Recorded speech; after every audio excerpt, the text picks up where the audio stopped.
AI doesn't need thinking to cause headaches, which raises the question, who actually gets to decide what counts as a headache worth preventing?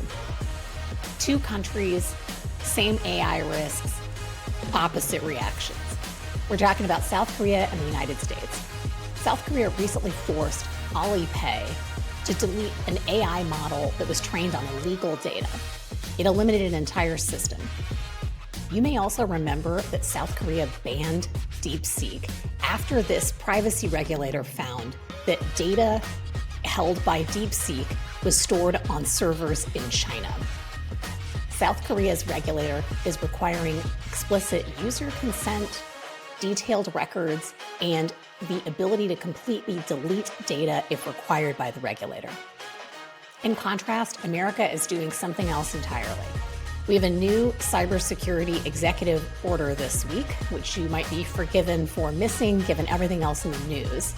It rolls back Biden-era secure software requirements.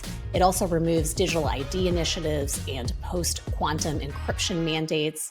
And finally, it ends AI-powered cyber defense programs. It remains to be seen what the implications are, but as you can see, there's a huge philosophical divergence here, not just a policy difference between the two approaches.